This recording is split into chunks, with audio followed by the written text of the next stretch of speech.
Alors, quelques mots sur ce long passage d'évangile, et encore qu'il a été raccourci, puisqu'il y a 5 exemples concrets qui sont donnés par le Christ à la suite de l'introduction qu'il fait pour fixer des principes. Et nous n'en avons que 3 de ces exemples. Pour replacer les choses, vous vous souvenez, depuis plusieurs dimanches, nous sommes dans la lecture cursive, suivie de ce qu'on a appelé dans la tradition le sermon sur la montagne, l'enseignement de Jésus sur la montagne. Il n'y a que Matthieu qui présente les choses ainsi, c'est-à-dire au fond Matthieu fait une espèce de résumé un peu compact de l'enseignement de Jésus, pour ensuite déployer l'évangile et voir comment le Christ va appliquer ça très concrètement dans les situations, dans les rencontres. Pour comprendre la page qu'on a aujourd'hui, on se souvient donc que le sermon sur la montagne commence par les béatitudes. Alors les béatitudes, c'est le motif introductif. C'est quelques sentences qu'on peut tous retenir, même si on ne les retient pas absolument par cœur, reste que les mots s'impriment très très vite. Donc c'est aussi la qualité de l'enseignement pour le coup du Christ, d'avoir immédiatement des formules qui touchent, quoi. On n'est pas dans quelque chose de filandreux. Les béatitudes, elles donnent l'horizon, la vision, l'élan. Enfin, voilà, c'est vraiment ce qui tout à coup, là ça y est, c'est l'introduction, c'est le cœur. Vient juste après les béatitudes, ce qu'on a entendu dimanche dernier, l'interpellation sur maintenant, si ces béatitudes vous les vivez, vous êtes le sel de la terre et la lumière du monde. Et du coup, ce que vous faites de bien sera vu par les hommes qui rendront gloire à votre Père qui est dans les cieux. Donc, les disciples sont invités à s'imprégner des béatitudes, à les vivre, pour être ces témoins de ce Père qui est dans les cieux, et dont on comprend que Jésus est l'envoyé, que Jésus est celui qui va du coup nous introduire dans la relation, et une relation tout à fait particulière, la relation filiale. Donc du coup, être croyant avec Jésus, c'est s'introduire peu à peu dans une relation filiale avec ce Père des cieux, que nul œil n'a jamais vu, que personne n'a jamais vu, comme dit saint Jean, mais que Jésus nous permet d'appréhender de manière assez concrète. Alors, on voit bien comment, du coup, maintenant, petit à petit, le focal se resserre. On est parti des béatitudes, vous êtes le sel de la terre, maintenant, faites le bien. Qu'est-ce que c'est faire le bien ? Et du coup, on est affronté à quelque chose qui existe depuis toujours quasiment, la loi. Alors, qu'est-ce que c'est faire le bien ? Est-ce que c'est obéir à la loi ? Mais qu'est-ce que ça veut dire exactement obéir à la loi ? N'oublions pas enfin que Matthieu s'adresse à une communauté de judéo-chrétiens, de juifs qui se convertissent au message de l'Évangile, au message du Christ, au message de Jésus de Nazareth, qu'il proclame peu à peu le Christ, le Messie, l'envoyé de Dieu, le Fils de Dieu, le Verbe éternel du Père qui s'est fait chair pour nous. Bref, tous ces titres que nous allons peu à peu adopter comme étant notre foi sur Jésus de Nazareth, eh bien voilà que Matthieu doit s'expliquer avec la communauté juive qui se convertit, où vous savez que la loi et les prophètes sont évidemment fondamentales, la Torah. Alors est-ce que du coup avec Jésus, tout ça est jeté par-dessus bord, au nom d'une loi nouvelle, cette loi de l'amour qu'on voit dans les béatitudes? Être heureux, c'est aimer, et aimer, c'est s'engager. Donc, on voit bien comment les béatitudes vont déployer, heureux les pauvres de cœur, les artisans de paix, les bons. Et donc, du coup, à partir de ce moment-là, alors cette loi ancienne, Matthieu va donc s'expliquer, et va donc nous montrer un Jésus qui, au fond, est pédagogue vis-à-vis de cette communauté pour lui dire, voilà comment il va falloir faire. Alors, vous avez vu, on a donc des versets introductifs, les versets 17 à 20, posent les principes, donnent les critères d'interprétation, et après, on va avoir une série d'exemples concrets qui concernent la loi. Et vous avez remarqué, dans le groupe de paroissiens avec lequel je partageais hier, l'une l'avait bien remarqué, il y a des couples verbaux qui scandent ces versets. Le premier couple verbal, c'est abolir, accomplir. Le deuxième couple verbal, c'est disparaître, réaliser. Le troisième couple verbal, c'est rejeter, observer. Donc on voit bien comment Matthieu donne, à travers des verbes assez précis, des principes d'interprétation de comment nouer la loi ancienne avec la loi nouvelle. parce que non, Jésus n'est pas venu mettre par-dessus bord la loi ancienne, il n'est pas venu l'abolir. Alors, regardons le premier couple, hein, abolir, accomplir. Ce sont deux verbes forts. On a tous forcément une compréhension de ces deux verbes en nous. En ce qui me concerne, réfléchissant à ces verbes, je me suis dit pour moi, abolir, c'est vraiment rendre caduc, obsolète et désormais sans valeur. Ce qui est aboli, l'abolition de la peine de mort a rendu caduc, obsolète, fini, terminé cette loi qui consistait à dire quand, dans certains crimes, on pouvait encourir la peine de mort. Désormais, c'est fini. Ça, c'est vraiment abolir. Alors je me suis dit, accomplir, comment l'entendre? Vous voyez que le verbe ouvre, à partir de ce moment-là, une richesse de sens beaucoup plus importante. Abolir, c'est simple. Accomplir, la richesse de sens devient beaucoup plus grande, parce que accomplir, ça peut être donner sa pleine signification. À ce moment-là, on est dans le sens. C'est-à-dire, on voit bien que quelqu'un qui, dans son enseignement, accomplit ce qui avait été dit avant lui, il donne un éclairage, il donne une ouverture, et du coup, il rend un sens plénier à ce qui était dit avant lui. On a le sentiment que cet homme-là, il vient accomplir, c'est-à-dire donner ce sens. Bien. Ça peut être aussi donner sa pleine réalisation, tous ses effets, à un geste qu'on n'a pas compris totalement au début. Et puis, petit à petit, on en comprend la signification plénière. On voit que ce geste était porteur de quelque chose de beaucoup plus important, beaucoup plus grand que ce qu'on avait soupçonné au départ. On voit très bien comment un certain nombre d'hommes, de femmes, qui sont sous le focal des médias, posent des gestes symboliques que nous ne voyons pas au début. Je repense à ce geste symbolique du pape Benoît, qui était allé poser son pallium, qui est un des signes des archevêques, sur le tombeau de Célestin V, le seul pape de l'histoire de l'Église qui avait démissionné, qui avait renoncé. À l'époque, personne n'a vu le geste. Personne. Or, évidemment, quand il a renoncé et qu'il a dit « désormais j'arrête, je n'ai plus les conditions physiques pour assumer la tâche qui est la mienne, je ne peux plus », tout le monde a dit « mais c'était évident, il l'avait dit, ce geste était fait ». Mais à l'époque, bon, on s'était dit « tiens, c'est rigolo, il va prier sur la tombe de Célestin V », sans se demander pourquoi ce pape quasiment inconnu de l'histoire de l'Église, qui était resté, je crois, quelques mois simplement, et puis qui avait vu que c'était tellement épouvantable la cour romaine, il était reparti dans sa grotte, c'était un ermite, vivre tranquillement sa vie de foi. Bon, vous voyez, le geste qui arrive à sa pleine signification. Alors ça, on peut dire, ben voilà, c'est accomplir quelque chose. Et je me suis dit, évidemment, du coup, quand on est dans cet accomplissement, ça introduit toujours, ce qui est très fort dans l'Évangile et que le pape François a repris aujourd'hui, l'idée de temps, l'idée de chemin, l'idée de processus. C'est-à-dire l'idée que quelque chose, peu à peu, mûrit, s'accomplit, arrive à son plein développement. Et qu'on n'est pas d'emblée installé dans « ça y est, c'est fait ». Non. Non, non. Alors ça, tout l'Évangile va reposer sur cette dynamique de la construction qui se fait peu à peu. Nous cheminons vers le royaume, c'est pas aujourd'hui et maintenant. Et pourtant, nous en avons tout à fait les signes, les germes, tout un tas de significations, mais il requiert son accomplissement définitif en chacun de nous. Bon. Alors ça, c'est vraiment très très fort, et je me disais, on voit bien comment, à travers ce couple de verbes, Matthieu est sûrement en train de nous dire, du coup, au nom du royaume, c'est-à-dire au nom de l'accomplissement, vous ne pouvez pas mépriser les étapes de l'accomplissement. Ça n'est pas possible, ça ne fonctionne pas comme ça. Si on reprend les paraboles christiques, vous ne pouvez pas, au nom du bel épi de blé, mépriser le grain de blé. Ben non, c'est le grain de blé qui va donner le bel épi. Donc, regardez avec intérêt le grain de blé. Vous ne pouvez pas mépriser l'épi au nom du fait qu'une fois broyé et tout, ça va donner la farine.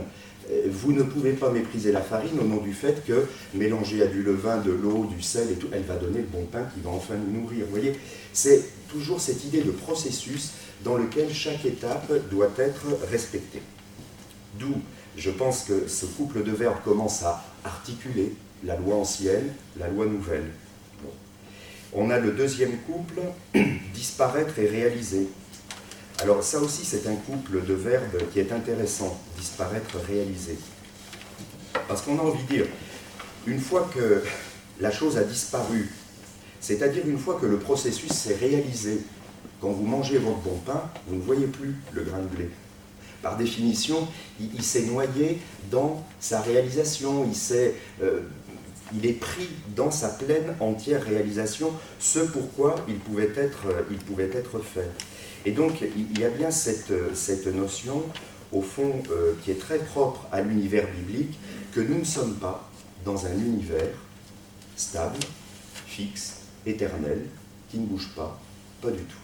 C'est un processus créatif qui va vers un accomplissement. Alors ça, c'est vraiment une des convictions profondes de la révélation biblique. On n'est pas dans quelque chose, ça y est, le tableau est figé, et maintenant on est déjà dans quelque chose. Non, non, pas du tout. C'est un processus, vous êtes en création permanente, vous gémissez dans les douleurs de l'enfantement. Nous allons vers quelque chose qui se réalise, qui s'accomplit. Alors ça, c'est vraiment très très fort, et du coup, bien sûr que la face de ce monde changeant, et bien du coup, des choses sont amenées d'une certaine manière à disparaître. Mais elles ne disparaissent pas au sens où elles se réalisent. Vous voyez comment elles ne disparaissent que parce que vous portez un regard de disparition. Mais en réalité, elles arrivent à leur réalisation. Donc ça, c'est vraiment le regard aussi biblique. Et il en est de même pour la loi. La loi n'est pas une espèce de truc intangible, un tableau qui ne bouge plus. La loi appelle sa propre réalisation. Donc il n'y a pas que cet univers. Vous voyez comment Matthieu fait une sorte de parallèle entre cet univers passera, ce monde, pas un iota de la loi. C'est-à-dire de dire, la loi aussi, elle va appeler son accomplissement. Et puis dans le verset 19, on a rejeté, observé.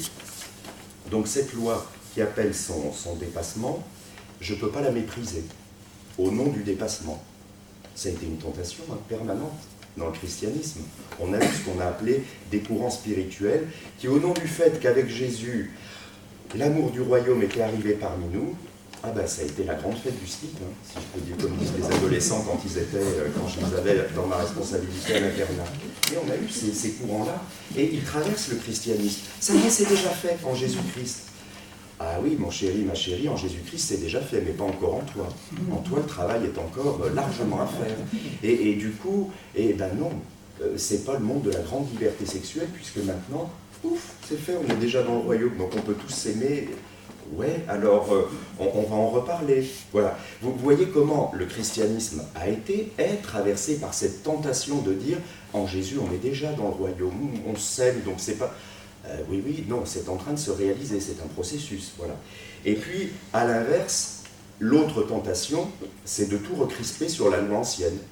Parce que sinon, là, c'est le désordre absolu, donc là, maintenant, allez, l'ordre a été proclamé, clac, on remet les barrières. Vous voyez comment le christianisme est cette marche entre disparaître, réaliser, abolir, accomplir, et que du coup, on est dans ce temps du processus, dans ce temps de la réalisation, et que c'est extrêmement important.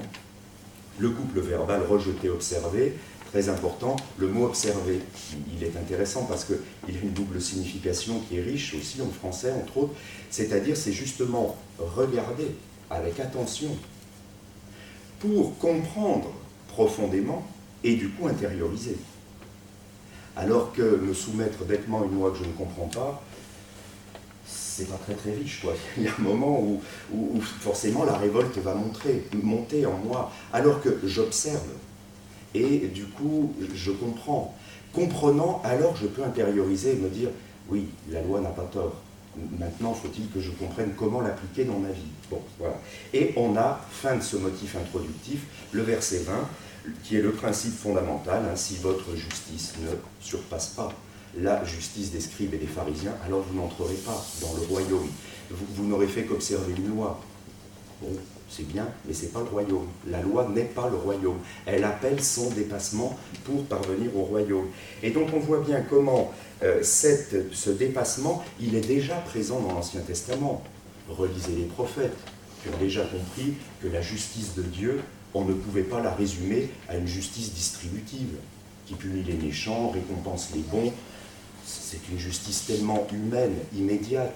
Les prophètes ont déjà dit, mais ce Dieu-là fait pleuvoir sur les bons comme sur les méchants. Donc sa justice relève d'autre chose, elle est d'un autre ordre. Nous devons protéger une société, nous devons avoir des formes de justice distributive. Mais n'appliquons pas ça à Dieu, ça n'a pas de sens appliqué à Dieu.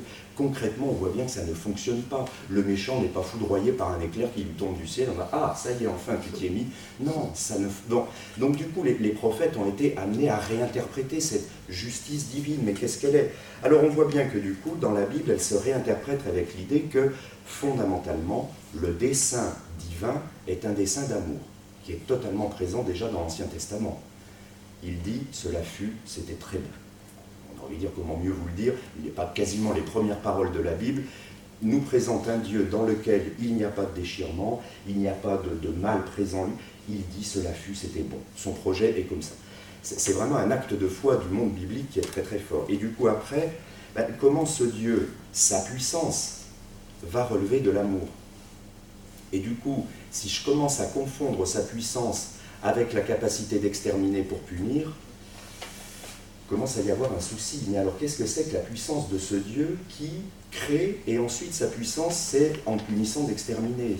Il y a un truc qui commence à clocher quand même, qui ne va pas. Et donc, petit à petit, on va voir, notamment avec les prophètes, comment on va fustiger ces sacrifices, ces holocaustes, de la part de ce peuple qui m'honore du bout des lèvres. Mais son cœur n'est pas avec moi, c'est pas vrai, son cœur n'est pas avec moi. Donc ça, c'est déjà présent chez les prophètes, et Jésus va porter à son incandescence, il me semble, cette foi intériorisée, un attachement sincère à Dieu, qui se libère d'un formalisme religieux où, dès lors que j'ai accompli le rituel comme il faut, et puis que je suis bien allé faire tout ce qu'il fallait, c'est bon, je suis en règle avec Dieu. Non. Ce formalisme avec Jésus n'est pas possible. Il y a quelque chose qui s'intériorise, quelque chose de l'ordre d'une religion du cœur, où le rite est porteur lui-même d'une signification et donc d'un accomplissement de ta propre vie, et donc tu ne peux pas faire autrement qu'entrer dans une relation filiale, l'attachement à ce Père. Alors ensuite, 3 exemples, 3 applications, en fait il y en a 5, mais nous dans l'évangile de ce jour on n'en a que 3, 5 applications, j'ai envie de dire, de la Pâque, du passage. C'est-à-dire 5 applications de comment on passe de la loi ancienne à la loi nouvelle. Comment la loi ancienne est elle-même appelée à ressusciter, à être suscitée autrement que simplement dans une application stricte, et de dire mais non, elle ouvre un champ de sens beaucoup plus fort. Alors après avoir posé les principes, donc les applications. Notons cependant la structure qui est intéressante. Vous avez vu ce balancement que fait Jésus. Là encore, on voit la richesse sans doute de sa parole, parce qu'on peut imaginer que les évangélistes ont repris beaucoup de choses qu'ils ont entendues, évidemment. Vous avez appris, parfois on traduit, il vous a été dit, moi je vous dis. C'est un balancement extrêmement riche, quoi, de dire, d'un côté, la loi ancienne est exprimée par Jésus par un passif. Vous avez appris, en français c'est une forme passive, et voilà. Moi je vous dis, ça c'est une forme active. Bon. Donc on voit bien déjà qu'il y a, à la loi ancienne, il y a quelque chose d'une obéissance qui est un peu passive quand même, ça s'impose à tous, point. Ça ne se discute pas. C'est un peu quand, j'allais dire au travail ou avec vos enfants, parfois il vous arrivera à dire, non alors excuse-moi, mais là c'est pas objet de discussion, quoi. C'est la loi, point. Bon, d'accord, ok, voilà. Et tu ne tueras pas, ça ne se discute pas. L'interdit du meurtre ne se discute pas. C'est comme ça, bon, très bien. Donc, il y a ce balancement. Et puis, du coup, cette manière dont Jésus est présenté par Matthieu comme étant la parole. Moi, je vous dis. C'est-à-dire que c'est quand même un acte d'autorité étonnant dans l'Évangile. Face à la loi, aux prophètes, à la Torah, cet homme qui dit « moi, je vous dis ». C'est-à-dire que, du coup, il impose son autorité face à ce qui est l'autorité, avec un grand A pour les Juifs. Donc on voit bien comment déjà le statut de Jésus commence à se révéler à travers cette autorité. Voilà. On vous a dit, moi je vous dis. Bon, tout d'un coup, il y a une formule là qui est saisissante. On voit aussi comment c'est présenté, la loi ancienne est présentée non seulement au passif, mais à travers la négativité. La loi ancienne, c'est ne pas faire, ne pas tuer, ne pas... Voilà. Alors que la loi nouvelle va s'exprimer positivement. Maintenant, tu dois aimer. Et du coup, qu'est-ce que ça veut dire qu'aimer positivement et non pas simplement ne pas faire? Qui est déjà une manière, évidemment, d'aimer, c'est-à-dire que ne pas tuer, peut-être un peu le minimum qu'on peut attendre de bienveillance de la part du prochain, mais reste que c'est sous la forme négative. Bon. Si la loi condamne les actes nuisibles majeurs, la parole de Jésus, elle, va inviter à l'attention aux détails. Tu ne tueras pas, c'est massif, c'est majeur, c'est l'interdit du crime, c'est l'interdit du meurtre. Ah, ensuite, la loi nouvelle, c'est tes insultes, ta manière, la colère, c'est-à-dire ton attitude intérieure. Et là, du coup, vous voyez bien comment la loi nouvelle va intérioriser dans le détail du quotidien cet interdit du meurtre. Et comment, dans ma manière d'être, ma manière de parler, je suis déjà sur le chemin du meurtre. Voilà, de manière peut-être symbolique ou voire très forte.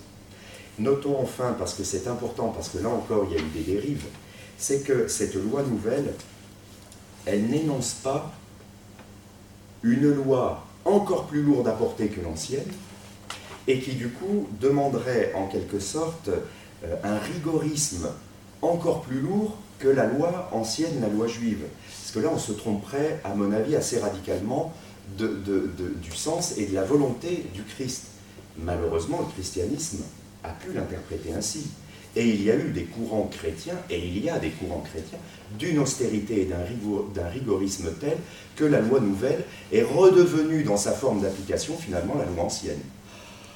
Ah ben on va dire là, alors on ne va plus s'en sortir, quoi. Ça n'arrête pas, quoi. C'est-à-dire qu'à nouveau, elle s'inscrit dans une passivité à laquelle tu dois, point. C'est-à-dire que vous voyez qu'à mon avis, ce que fait le Christ, c'est qu'au contraire, la loi nouvelle, elle est un chemin, alors ça on se l'est dit beaucoup avec l'équipe avec laquelle on a partagé, elle est un chemin qui ouvre ma liberté. La loi ancienne, elle s'impose. Ça ne se discute pas. Tu ne tueras pas, c'est pas bon, mais tu es sûr. Non, non, tu ne tueras pas. Alors qu'ensuite, le reste ouvre ma liberté. Maintenant, moi, je t'indique que, voilà, à chaque fois que tu insultes et tout, est-ce que tu n'es pas déjà en train de... Voilà. Et là, il y a quelque chose qui va relever de ma volonté, de ma manière de me transformer, de ma manière de vivre, et qui ne s'impose plus comme, comment dire, une condamnation qui va pouvoir tomber de l'extérieur. Autant l'interdit du meurtre est une loi, et la justice humaine peut s'en protéger en condamnant celui qui a tué, autant le reste va relever, effectivement, de quelque chose qui ouvre ma liberté, qui se met du coup concrètement à l'œuvre dans l'histoire, c'est-à-dire dans les limites de ma personne, de ma personnalité, donc dans les limites de mes fragilités, dans les limites de la puissance de ma volonté, et dans les limites de l'autre, parce qu'évidemment dans la relation je ne suis pas seul, hein. Et donc autant je peux peut-être maîtriser un certain nombre de choses venant de moi-même, ce qui se passe dans le cœur de l'autre, je ne le maîtrise pas totalement, et loin de là. Bon. Alors, regardons les trois très très simplement. À l'interdit du meurtre, on voit comment il est dépassé, réalisé, observé, accompli, pour reprendre les mots de l'introduction, en plongeant profondément dans l'intention. Donc ce que la Bible va appeler le cœur, dans l'intention qui fait qu'une parole peut être meurtrière, si elle est portée par une vague de mépris, par une vague en moi de signifier à l'autre qu'il est de trop sur cette terre, qui me dérange au point qu'il est de trop sur cette terre. Alors oui, la parole peut être meurtrière symboliquement. Et on a tous pu entendre des témoignages ou vivre de la part de personnes qui pouvaient avoir autorité, un enseignant, un père, une mère, bref, un adulte dans notre vie d'enfant, comment des paroles nous ont séchés sur place, quoi, avec l'impression que nous étions trop sur cette terre, quoi, que si nous avions pu ne pas exister, ce serait mieux. Là, voilà, l'intention est portée. C'est pareil pour l'attitude intérieure. On sent bien qu'ici, la colère, c'est la vraie colère, celle qui, une espèce de rage contre l'autre, où vous sentez que vous n'avez qu'une chose à faire, c'est vous retirer, et vite, vite, vite, sinon la violence arrive. Donc on voit bien comment ici, le Christ invite chacun de ses disciples à plonger dans ce cœur-là et à aller au cœur des racines de sa violence et à ne pas se contenter de ne pas tuer, mais de dire il y a de la violence, il y a forcément en toi de la violence. Elle s'exprimera de manière très différente selon les personnes, elle sera sans doute le fruit d'une histoire, de blessures, de tout ce que tu veux, mais il y a de la violence. Du coup, plonge dans ses racines pour essayer d'extirper cette violence en toi. il vaudrait mieux l'extirper. Alors on voit bien comment, avec cet interdit du meurtre, Jésus va avoir deux petites paroles sur la réconciliation et le jugement. La réconciliation, ben, je vais y faire droit tout à l'heure à la messe au tout début. Hein. Quand tu viens présenter ton offrande, si tu as quelque chose contre ton frère, ben, dépose-la. Hein, et va d'abord te réconcilier. Vous imaginez combien de personnes, à commencer par moi, devraient quitter l'Église si ça s'imposait comme une loi, une nouvelle, absolue. On déposerait l'offrande et puis chacun repartirait sur la pointe des pieds de l'Église. Mais on voit bien l'invitation du Christ, quoi, de dire, quand même, quoi, je joue pas trop à l'hypocrite, quoi, fais pas tes jolis petits holocaustes et offrandes devant l'autel du Seigneur, alors que par derrière, c'est bon. Donc on voit bien cette invitation. Et puis le jugement, c'est de dire, prends l'initiative. Prends l'initiative si tu vois que c'est en train de tourner très très mal. Après, si l'autre ne rentre pas dans ton initiative, parce que si tu attends qu'un jugement extérieur se produise, vous allez payer tous les deux et jusqu'au dernier sou, hein, il n'y a pas de souci. Donc évite, prends l'initiative de te réconcilier, de voir comment il va être possible d'arranger à l'amiable. Bon, vous voyez bien comment, voilà, Jésus invite à cette attitude en disant, une fois encore, hein, c'est pas une obligation, ça ne s'impose pas, mais ça risque d'être bien meilleur. Après, tu ne maîtrises pas ce que l'autre voudra faire ou non. Si l'autre c'est un refus, eh bien on passera, voilà. J'ai des amis avocats hein, qui traitent de divorce, c'est quand même terrible hein, parfois, de voir ce qu'on se fait payer. Parce que les deux ont été incapables, j'allais dire, d'entreprendre cette démarche et de dire, mieux vaut peut-être qu'on se mette d'accord avant. Et quand je dis payer, c'est au sens propre, hein, c'est-à-dire que ça douille, hein, et parfois ça arrive jusqu'à des situations financières absolument ahurissantes, alors qu'il y aurait eu possibilité d'arriver à un accord. Mais la violence est arrivée à un tel degré que ce n'est plus possible. Ce n'est plus possible. Et du coup, d'où l'appel du Christ. Essaye, quoi, chemin faisant. On voit bien, c'est la vie, quoi. Chemin faisant, de ne pas en arriver là. Bon, voilà. Alors après l'interdit du meurtre, l'interdit de l'adultère. On voit ici comment c'est l'intériorisation et donc l'accomplissement de « tu ne convoiteras pas un bien qui n'est pas à toi ». Ça paraît tellement... Bon voilà, ça c'est l'interdit biblique. Hein. Alors l'interdit biblique il s'étend ensuite à voilà, hein, la vache, l'âne, le champ, la maison, la femme de ton voisin. Non, elle n'est pas à toi. Elle n'est pas sur le marché de la disponibilité. Donc ne convoite pas. Alors on voit bien que sur cet interdit de la convoitise du bien qui est à l'autre, qui est effectivement une loi, on a envie de dire, la moindre des lois, sinon chacun pourrait s'approprier le bien de l'autre, vous voyez la révolution qui est en jeu. Ici, du coup, on voit bien comment, à travers cet interdit, le Christ va l'intérioriser avec le regard. Là cette fois, c'est le regard qui est en jeu. Est-ce que ton regard est déjà un regard de convoitise? Est-ce que déjà, dans la manière dont tu regardes cet autre, cette femme, c'est pas spécifique aux hommes, hein, j'ai envie de dire, bon, ici, mais je pense qu'une femme peut regarder avec convoitise aussi un homme. Donc, comment, ça y est, c'est déjà, tu as fait main basse.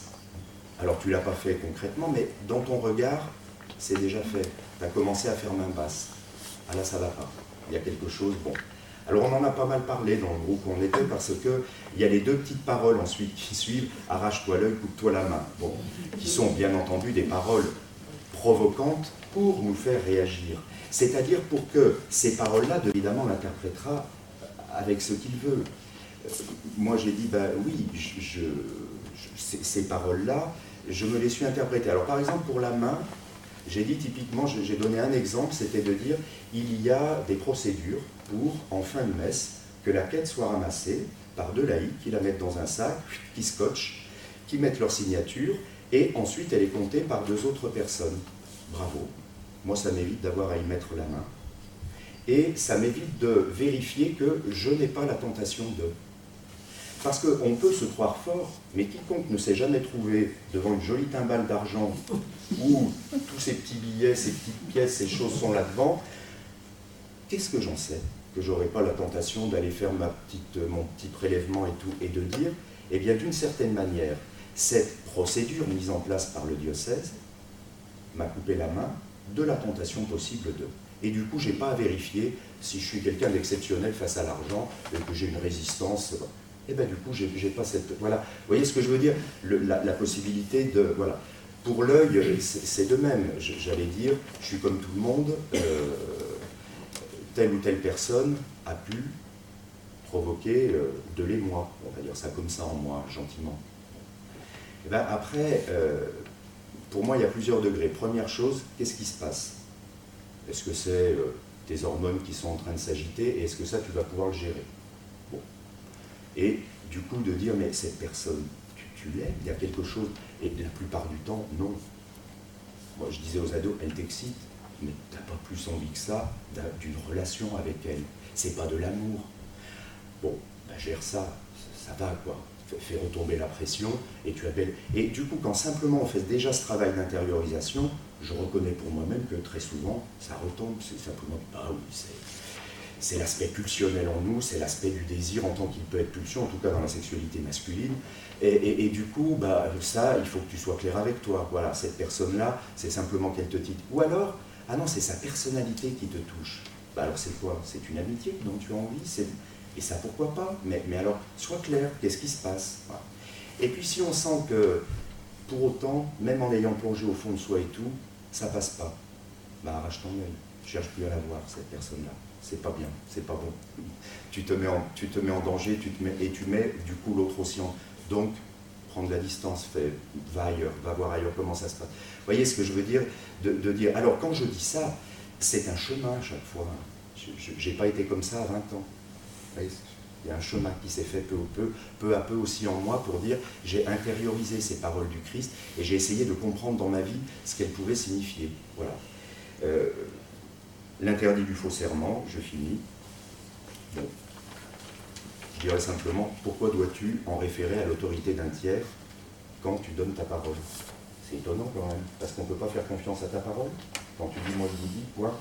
Ah non, il faut que tu en appelles à une autorité. Et dernière chose, évidemment, n'en appelle pas à l'autorité de Dieu, au secours. Que ton oui soit oui, que ta parole, on puisse compter dessus. Qu'est-ce que c'est que cette espèce d'instrumentalisation de l'autorité sacrée et de l'autorité divine, comme si ta parole, on ne pouvait pas simplement y adhérer et y croire? Qu'est-ce que c'est que cette espèce de détour que tu as besoin de faire pour poser une tierce autorité qui en plus est Dieu, pour poser... Non, non, non, ne jure pas. Que ton oui soit oui, que ton non soit non. Et si on peut faire confiance, les gens feront confiance, ils n'auront pas besoin de faire avec le ciel, Jérusalem, le trône de Dieu, tout. Alors ça, c'était les expressions de l'époque de Jésus. Hein. On pouvait jurer par Jérusalem, par le trône divin, par... Bon, bref, vous voyez un peu cette espèce d'enflement, d'enflure de la parole. Voilà, à tout à l'heure. On propose